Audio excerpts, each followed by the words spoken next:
anybody who's stumbling across this video. So this is my retelling of my 2-day trip to Marseille and Montpellier. I'm hoping I'm pronouncing those right. So I'm just gonna jump right in. Basically, all the way back in March, I want to say, me and my roommate at the time, we went on a spontaneous trip to Marseille because she found cheap flights. We were like, let's go. But the thing is, we were on a budget, like whatever budget you're thinking, divide that by 2, basically. So when we went, we were like, why not do 2 cities in one go, since the return flight was 2 days later, but the morning after. So we're like, okay, we'll go at night because that's when the flight is. We'll spend a day in Montpellier and then come back the next day, spend the whole day in Marseille. And because we couldn't afford the accommodations, we could just sleep at the airport. Like, it's just 6 hours anyway. It was 6 in the morning. We'll be fine. Like, we'll go at 12, return to Seville, and so we're like, it'll be fine. We'll just go at 12 and stay for 6 hours. Like, how hard can it be? Boarding's even earlier, so like 5 hours basically. Boy, were we wrong.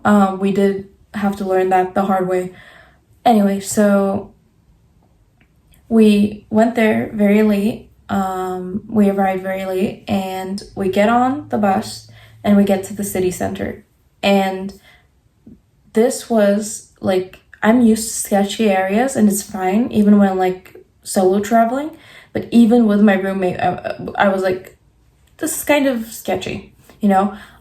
We were like, I'm sure I'll insert a clip here and there because I did take videos of it, but we were going underneath like tunnels. There were only like dudes out. We did not see a single woman, which was not very reassuring.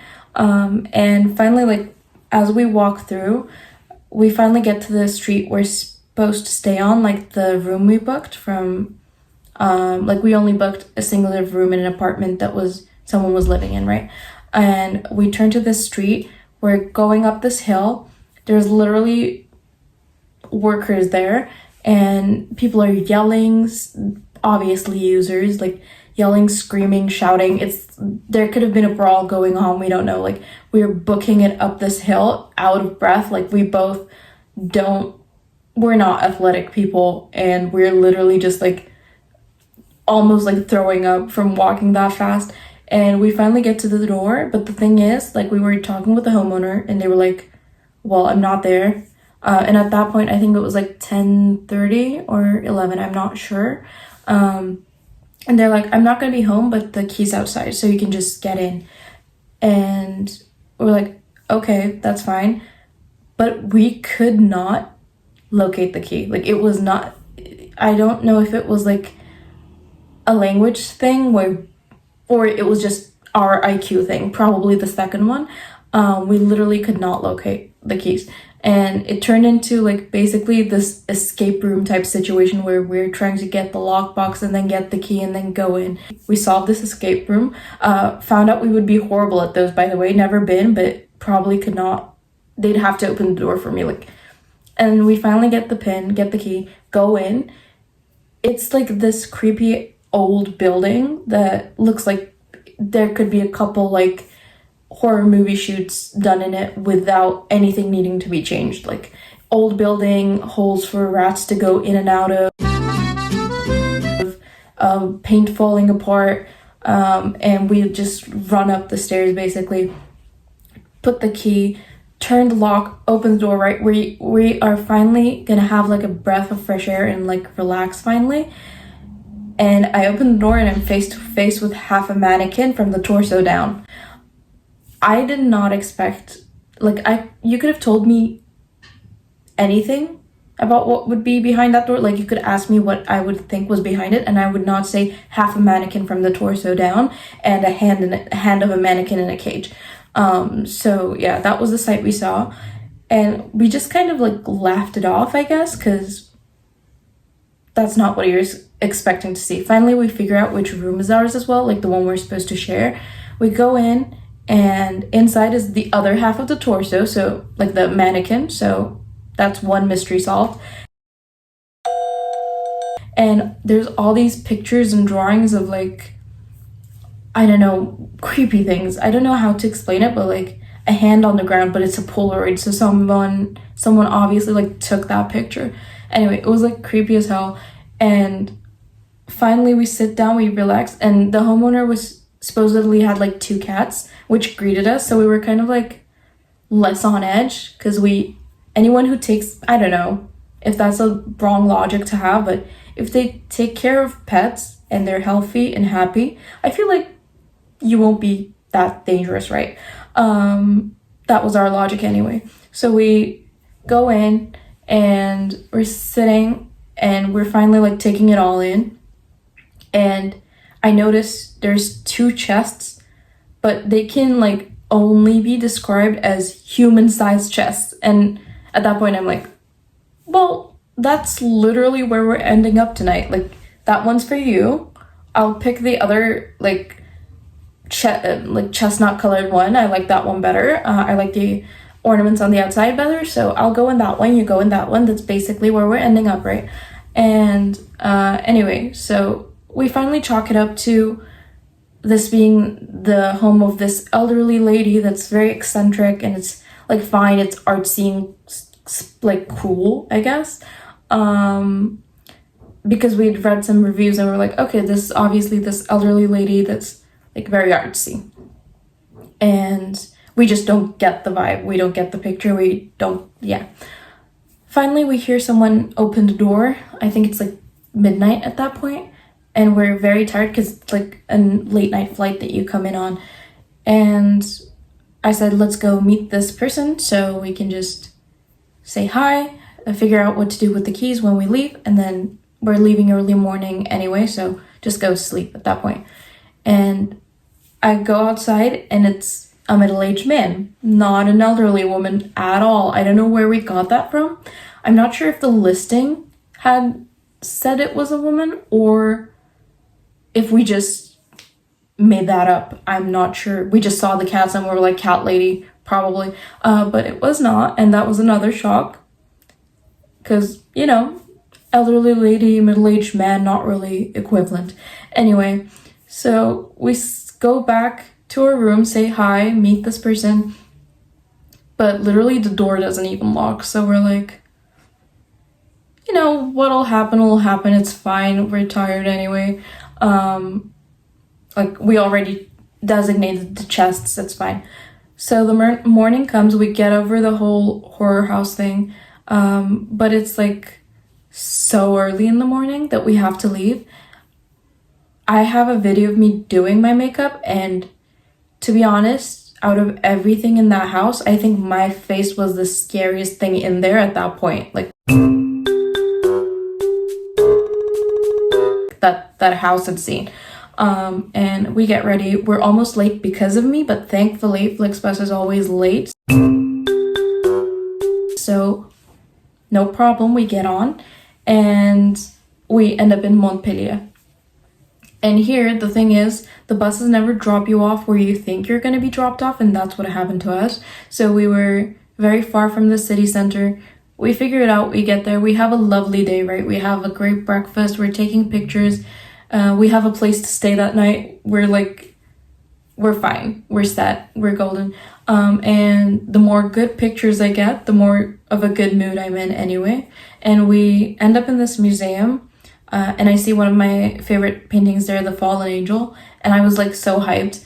And I don't know if it was like France was basically gaslighting us, because we'd meet these eccentric characters and then meet the nicest people ever. So the workers there were so sweet. Like, literally all the people working in the museum that they were like, we were talking in our native tongue, and this guy that was working came up to us and he was like, oh, where are you from? Like, how long are you, like, basically making chit chat. And they were so sweet. And then we leave, we are walking around the city. It's beautiful, like everything, all this, like, buildings are amazing.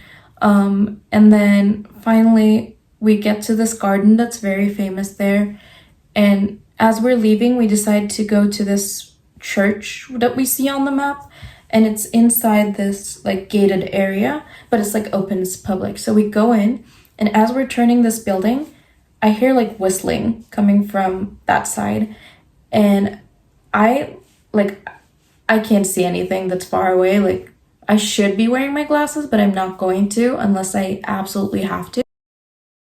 And even then, and I can't be bothered to get lenses, so I'm basically blind when I'm walking outside. But I hear it, and I see two like young boys sitting there, but not entirely. Like, I'm not sure what I'm seeing. I can just make it out barely, and they whistle towards us. So I turn to my roommate and I'm like, they're whistling at us. And she turns to me and she's like, oh, no way. Like, they're not whistling at, like, why would they whistle at us? They have a dog. And I was like, oh, I must have, that's so stupid of me. They obviously, yeah, that's true. They probably have it. I just didn't see it because it's like tinier. I probably didn't see it. It's behind the bushes or something. And then we keep walking closer, and they're just talking at us now, trying every language, basically English and French, or Spanish as well, I think. And they're trying to talk to us. And I turn to my roommate, and I'm like, we are the dogs. What dog are you? There's no dog. She just did not want to accept it, so she just assumed there was a dog, I think. But at this point, like, we're very on edge from all these experiences and everything. We just want to get home, relax, like, get the keys, and then in the morning we have Marseille anyway. So we leave, and as if like joking with us, we get to this building, a residential area again, and the door of the building is broken, like the glass.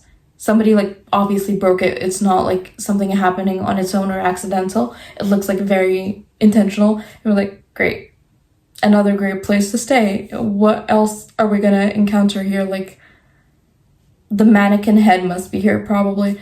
And then we go up. The person there was lovely as well. The apartment was nice as well, but again, the doors don't lock. So we just had to pull a chair at night, so if anyone tried to open, at least we would hear it. And we were also told that 2 other people would be staying in the other rooms, 2 other men, and we were like, okay, fine, whatever. But we were still a bit on edge. We normally wouldn't have been, but because of all the things that happened beforehand, we were like a bit nervous. And in the morning, nothing happens, obviously. We get up very early, and I'm going to the restroom to just do my makeup so we can leave. And I open the door, and I like walk in, and it's the wrong room, and I barge in on these men's room. So yeah, the thing I was afraid of them doing, I did to them. I've never seen someone so scared for their life. Like, this man jumped out of bed, and I would have been the same. Like, I'm sure I gave him like a heart attack or something, and I was like, I'm so sorry, and then like I closed the door, ran out. We left that building so fast. Like, if we were to be late to that bus, we weren't, because of how fast I was running out with my stuff. It was like really embarrassing. Finally, we get on the bus, get back to Marseille, right? We spend a beautiful day there as well. Like, we're sightseeing and everything. We go to the museums, and we're on this like top structure. And as we're taking pictures, this guy again comes up and starts like yelling things at us. And at that point, like, I'm done, but I just zone out. At that point, I can't, like, my nerves can't handle it anymore, and I'm out. And we just keep taking pictures, but all the pictures, I have like nothing behind those eyes, just gone. And I just tell my friend, hey, let's just leave to the other side, because it's like a big structure anyway, and there's tons of people around. So we go to the other end, and another guy does the same thing, right? In this moment, the last thing I expected to happen was my reserved, silent, like quiet roommate to start yelling like all kinds of profanities, every single language. I don't remember what language she yelled in. Like, she was just yelling at this man, and he leaves. And I was like, I'm so proud of you. Like, I expected that for myself, but you know, I was glad she was there and handled it. And finally, it's like almost sunset, and we wanted to see the seaside one last, like, we hadn't been to the seaside at all.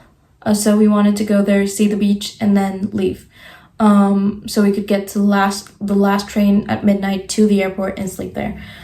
But at that point, I started to realize my throat was getting like very sore, and I had like a high fever. And it's super windy, it's super cold at that point. We walk all the way to the beach, and it was a long ass walk. And we get there, we get the pictures. So again, I'm in a better mood, I feel energetic. But as we're walking back, I start like collapsing in on myself. I, at that point, was acting so drunk without anything. Like, I was just, it was the high of being sick.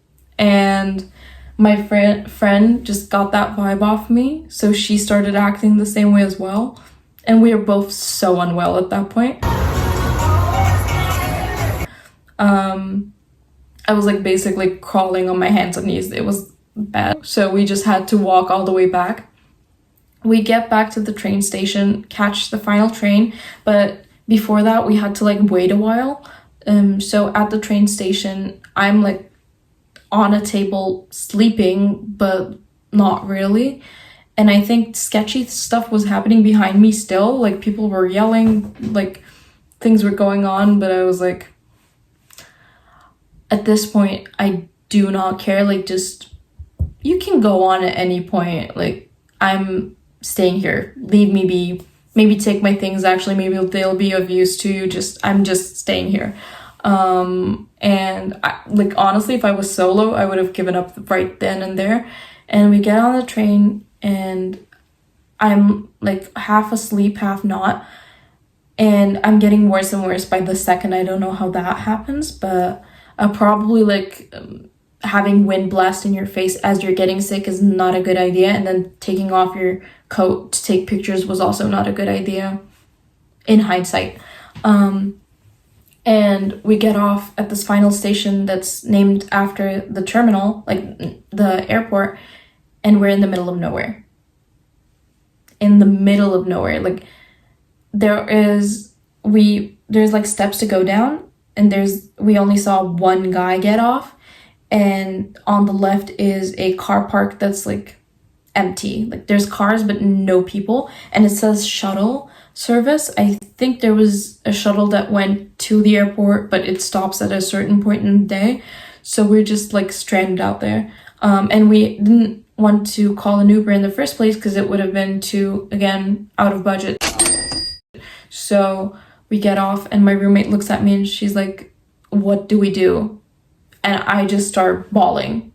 I've never cried that violently before. I think any kind of energy I had went into that cry, because I was like, I don't know what's happening. Like, I'm just leaving me. Again, like, I'd given up many times before, but at that point, like, you couldn't lift me up. Like, I was a sack of potatoes at that point. Like, I was on the ground. And then finally she just calls like an Uber, and she's like, fine, we have to, like, at this point. So we get in the Uber.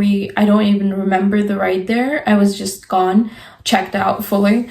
And we get to the airport. Mind you, we still have 6 hours to go. We get off and we go into the airport. And I remember like abusing those coffee machines at every chance I got. I think I got like 5 or 10 for my throat. And we keep getting, like, I keep getting more. And even that, like, my roommate got one and it was fine. And I got one, and one of the parts that was holding the cup up, like, let it go basically, and it was half spilled. And I was like, obviously, like, at this point that would happen to me, of course. Why would it not? Like, why would it be a normally served coffee? And I get my stuff, and I have never experienced time like that. It felt like a year and a half of that airport. 6 hours was 20 hours minimum to me. Like, every hour was 20 hours.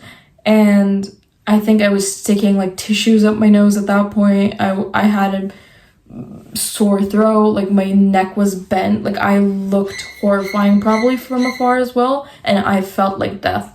And at one point we'd like discussed sleeping in turns so none of our stuff got stolen, but that was out the window. I was like, we're not doing that. We're just gonna cross our fingers and sleep and see what we wake up left with. Like that'll be a fun game. We see what they took, what they left, you know.